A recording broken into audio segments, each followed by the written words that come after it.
नमस्कार मेरे नौजवान साथियों, कैसे हैं आप सब। आशा करता हूं आप सभी स्वस्थ और प्रसन्न होंगे तथा लगातार सीख रहे होंगे। मैं Prem, assistant professor PSMPG college geography department Kannauj, आपका स्वागत करता हूं अपने YouTube channel @learn geography with Prem में। दोस्तों, इससे पहले वाले वीडियो में हमने आपसे बात की थी अपर्दन चक्र की, जिसमें कुछ हम अपर्दन चक्रों के सिद्धांतों को देखा था। इसके बाद हमने आपसे शुरुआत की थी डेविस के अपर्दन चक्र या भौगोलिक चक्र की, जिसमें हमने उनकी मान्यताओं तक चर्चा कर ली थी। ठीक है, डेविस महोदय के जो उन्होंने मान्यताएं दी थी वहाँ तक हमने बात कर ली थी। चलिए, आज के वीडियो में यानी कि जो डेविस के अपर्दन चक्र का टॉपिक है उसका पार्ट 2 पर हम चर्चा करते हैं और समझने की कोशिश करते हैं कि डेविस के सिद्धांत का ग्राफ द्वारा प्रदर्शन कैसे किया गया है और उन्होंने, या कह सकते हैं, अपने सिद्धांत को ग्राफ के माध्यम से कैसे समझाने का प्रयास किया है। तो चलिए शुरू करते हैं।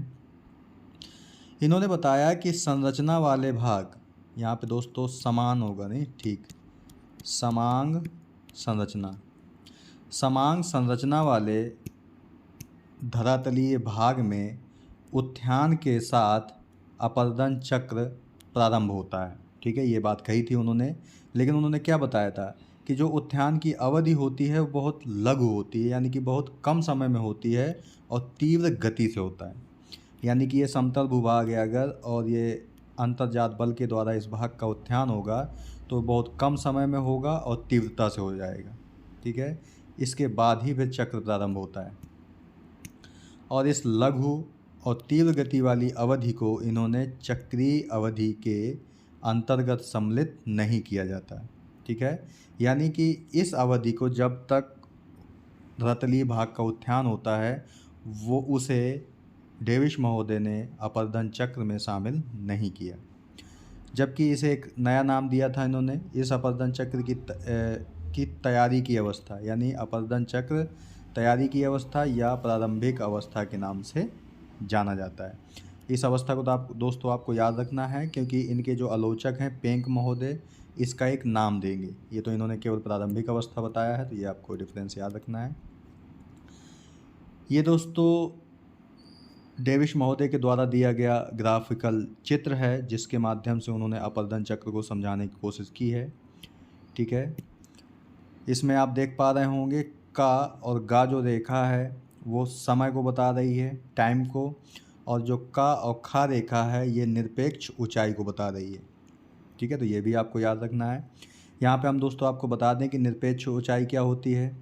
निरपेक्ष ऊंचाई का मतलब होता है दोस्तों कि किसी भी भूभाग की ऊंचाई कितनी है।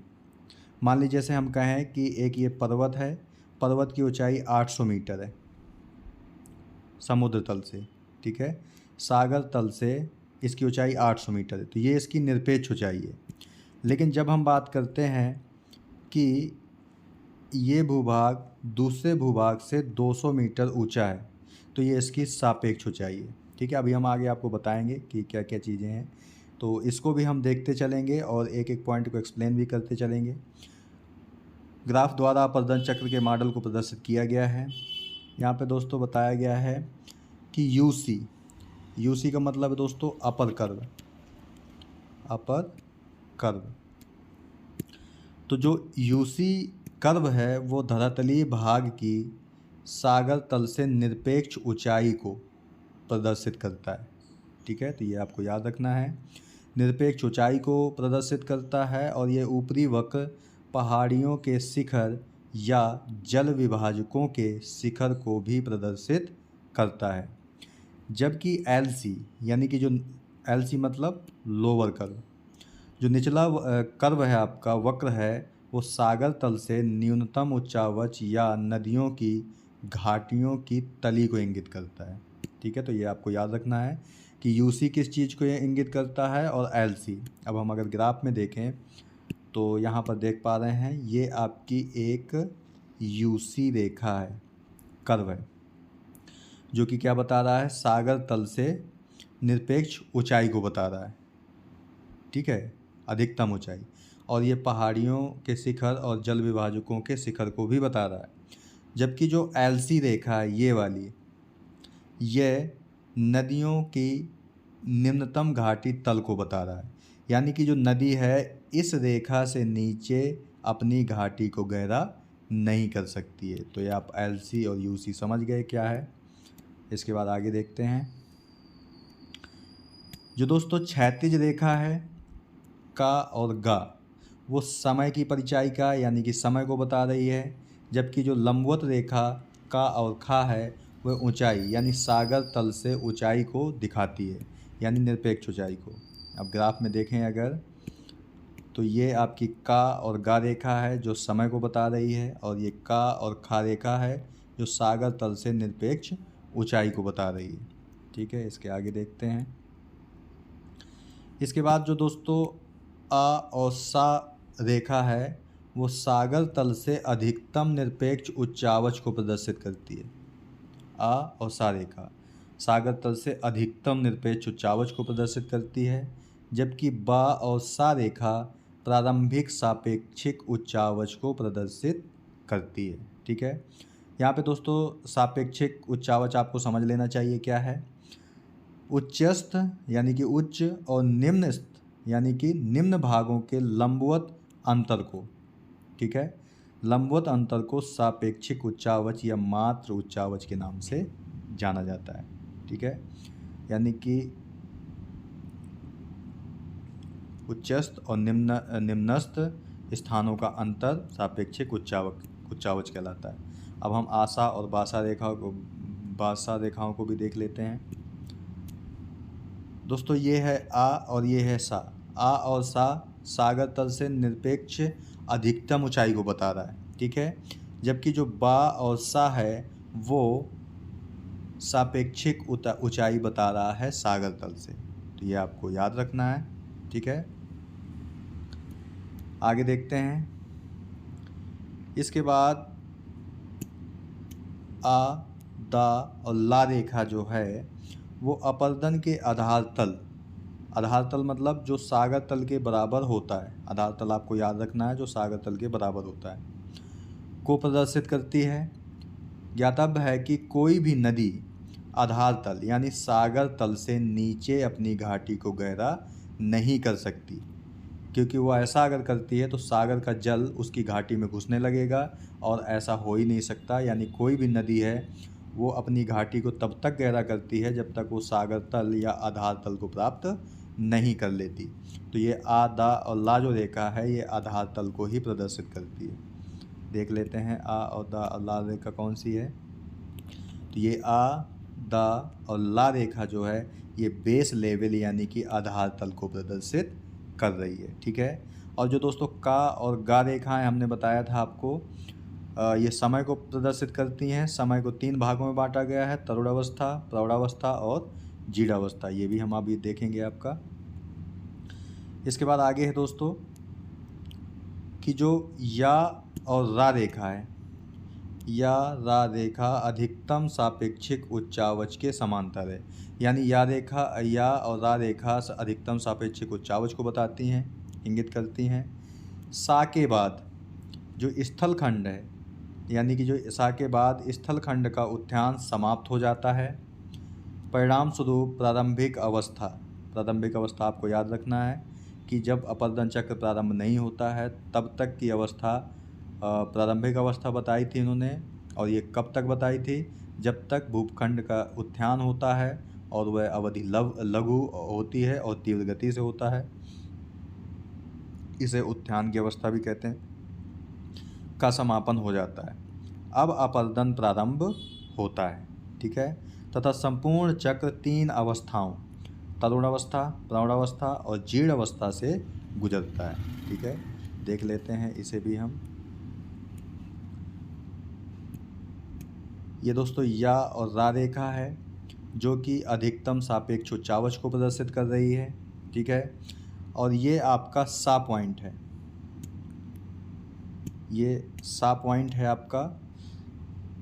यानी कि यही वो पॉइंट है जब किसी भी भूभाग का उत्थान लघु अवधि में तीव्र गति से हो जाता है। ठीक है, और इसके जो पहले वाली अवस्था है ये है प्रारंभिक अवस्था, जिसे हम उत्थान की अवस्था कहते हैं। और इतने भाग तक अपर्दन प्रारंभ नहीं होता, यानी अपर्दन चक्र प्रारंभ नहीं होता है।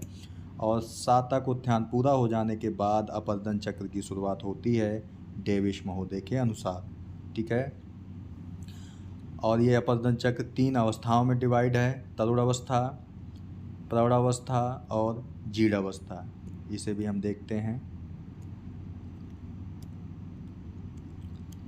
सबसे पहले बात करते हैं हम यूथ स्टेज की, यानी कि तरुण अवस्था की। स्थलखंड के उत्थान की समाप्ति के बाद अपर्दन प्रारंभ होता है, जैसा कि हमने बताया भी आपको। संक्षेप में अगर हम तरुण अवस्था की निम्न विशेषताओं पर चर्चा करें कि क्या विशेषताएं हैं इस समय की, तो जो निरपेक्ष उच्चावच है वो स्थिर रहता है। ठीक है। क्योंकि पार्श्विक, यहाँ पे दोस्तों रहा होगा, पार्श्विक अपर्दन नगण्य होता है। ये आपको याद रखना है, एक एक पॉइंट आपको याद रखना है कि निरपेक्ष उच्चावच स्थिर रहता है। क्यों? क्योंकि पार्श्विक अपर्दन नगण्य होता है। सा और रा जो भाग है वो क्षैतिज रेखा आ और दा के लगभग समानांतर है। ये आपको पॉइंट याद रखना है। ठीक है। सा और रा, आ और दा देख लेते हैं। यहाँ पे देखो दोस्तों बताया है कि जो सा और रा है वो आ और दा के लगभग समानांतर है। इसी तरह इसीलिए कहा गया है कि निरपेक्ष ऊंचाई में परिवर्तन नहीं होता है या ना के बराबर होता है। ठीक है। क्यों? क्योंकि नदियाँ पार्श्विक अपर्दन नहीं करती इस समय। इसके बाद अगर पार्श्विक अपर्दन नहीं करती हैं तो अपनी लंबवत अपर्दन करती होंगी। ठीक है। तो घाटी के लगातार लंबवत अपर्दन यानी घाटी गर्दन। घाटी गर्दन का मतलब नदी के द्वारा घाटी को गहरा करना। घाटी गर्दन तथा ऊपरी भाग यानी यूसी अपर कर्व के न्यूनतम अपर्दन के कारण सापेक्षिक उच्चावच में निरंतर वृद्धि होती जाती है। ये युवावस्था की विशेषता है दोस्तों, ये याद रखनी है आपको कि निरपेक्ष उच्चावच स्थिर रहता है और सापेक्षिक उच्चावच में लगातार वृद्धि होती रहती है। जो घाटियों का आकार है वो वी आकार का होता है, जिसके पार्श्व भाग, पार्श्व मतलब किनारे वाले भाग, उत्तल ढाल, उत्तल ढाल का मतलब दोस्तों इस तरह का ढाल होता है। ठीक है। उत्तल ढाल वी आकार की घाटी का निर्माण होता है। पार्श्विक भाग उत्तल ढाल वाले होते हैं। इस तरह गार्ज और कैनियन का निर्माण होता है। ठीक है। जब दोस्तों हम नदी के द्वारा बनने वाले अपर्दनात्मक स्थल रूपों को देखेंगे तब हम बात करेंगे कि गार्ज क्या होता है, कैनियन क्या होता है और वी आकार की घाटी क्या होती है और आई आकार की घाटी क्या होती है। इनके बारे में हम चर्चा करेंगे आपसे। तो तरुणावस्था में किन स्थल रूपों का निर्माण होता है? वी आकार की घाटी, गार्ज का, कैनियन का। नदियों के अनुदैर्ध्य परिच्छेदिका। अनुदैर्ध्य परिच्छेदिका का मतलब होता है दोस्तों नदी जिस स्थान से निकलती है और जहाँ पर जाकर के गिरती है, ये उसकी परिच्छेदिका है। यानी आप ऐसे कह सकते हैं कि इस प्रकार जब वो चलती है तो ये उसकी परिच्छेदिका है, जिसे हम अनुदैर्ध्य परिच्छेदिका के नाम से जानते हैं। तो जो नदियों की अनुदैर्ध्य परिच्छेदिका यानी कि जल मार्ग है, उसमें उच्छलिकाएँ यानी कि रैपिड्स तथा जलप्रपात होते हैं, जो समय के साथ तरुण अवस्था के अंत में समाप्त हो जाते हैं। तो आप देख पा रहे होंगे कि युवा अवस्था में कई सारे स्थल रूपों का निर्माण करती है नदी, जैसे वी आकार की घाटी, गार्ज, कैनियन, जलप्रपात, उच्छलिकाएँ आदि बनाती है। ठीक है।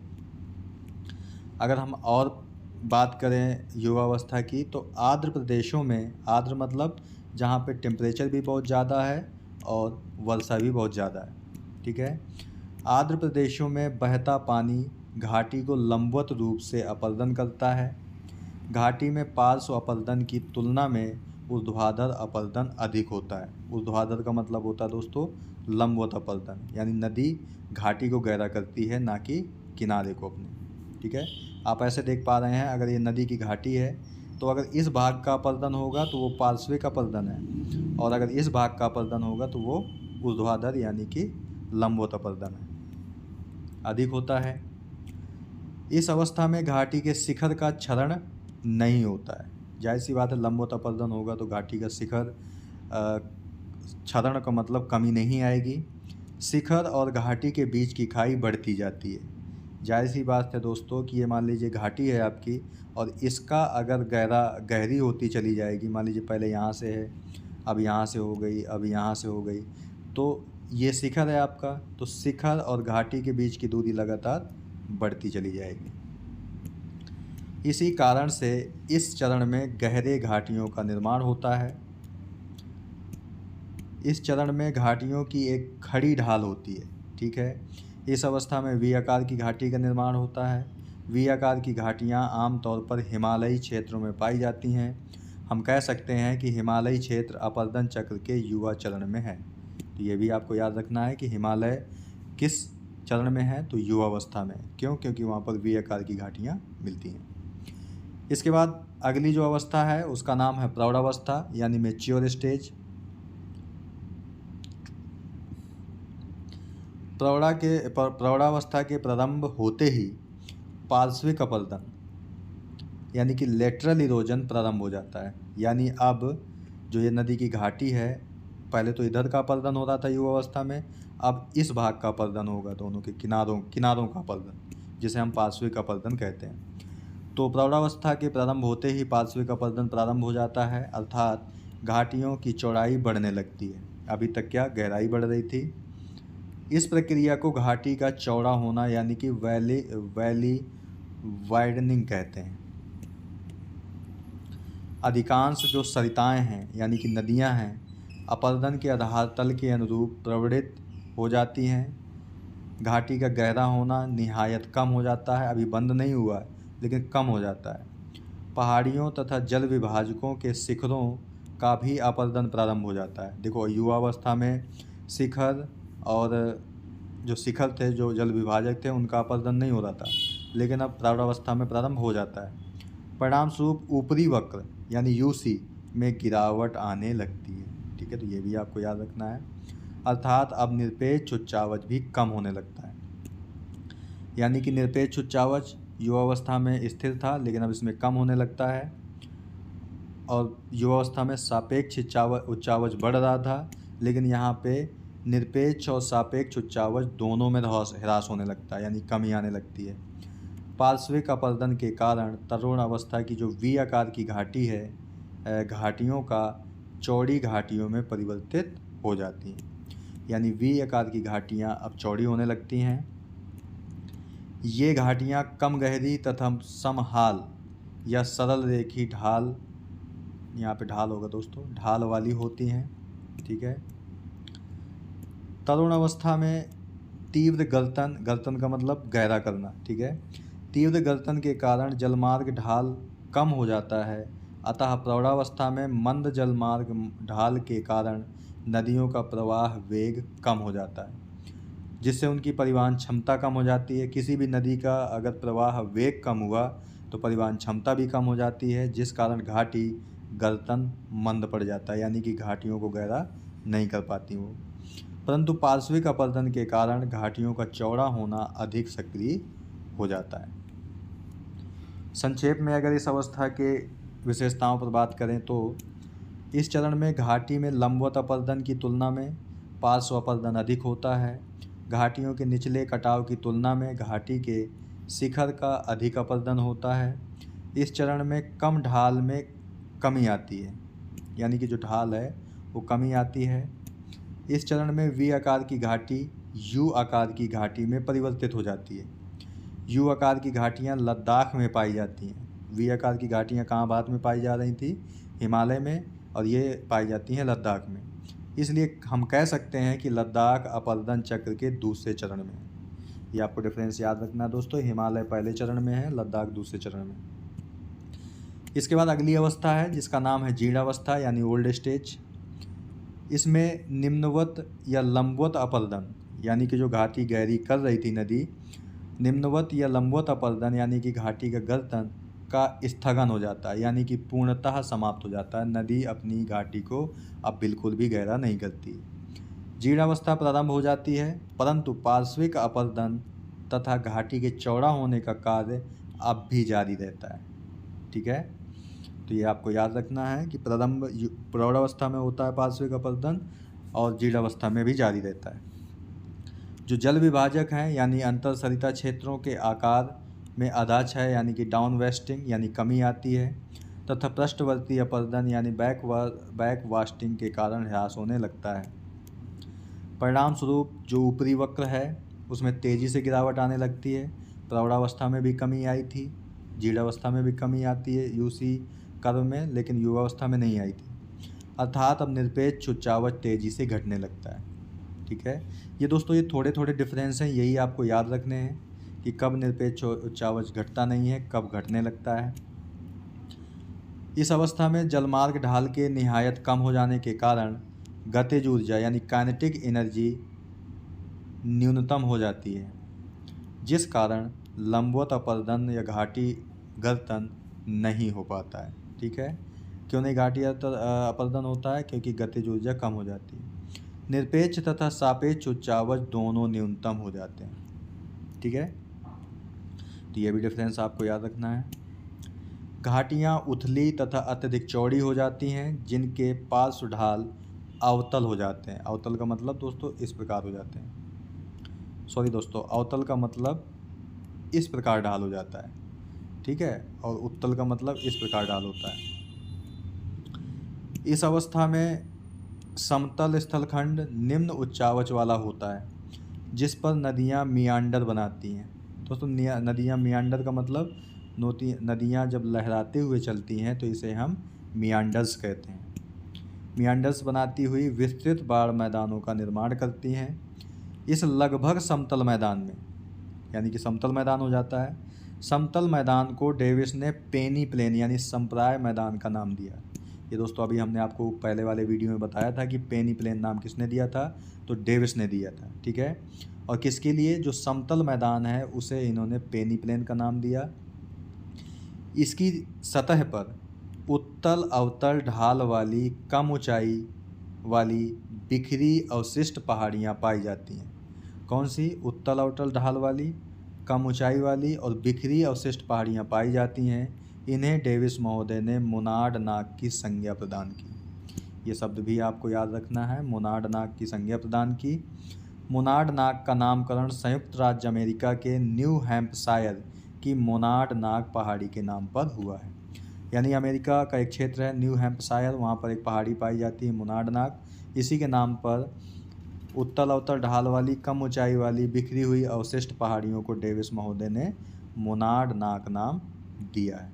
ठीक है, इस चित्र में भी दोस्तों आप देख पा रहे होंगे कि मोनार्ड नाग पहाड़ी कौन सी है। ये लघु यानी छोटी पहाड़ी है, उत्तल अवतल ढाल वाली पहाड़ी है। ठीक है, यानी कि कहीं ढाल ऐसा है तो कहीं ढाल ऐसा है, और ये बिखरी हुई पाई जाती हैं, इसे ही मोनार्ड नाग कहा है।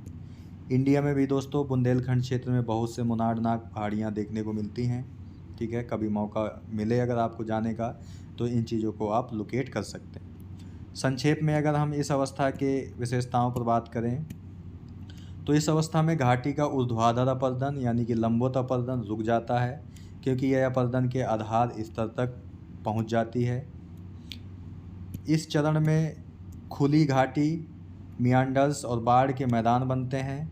पेनी प्लेन का निर्माण, आधार स्तर का मैदान, आगे की कोई क्षरण नहीं होता है। भारतीय प्रायद्वीप अपरदन चक्र की पुरानी अवस्था का उदाहरण है।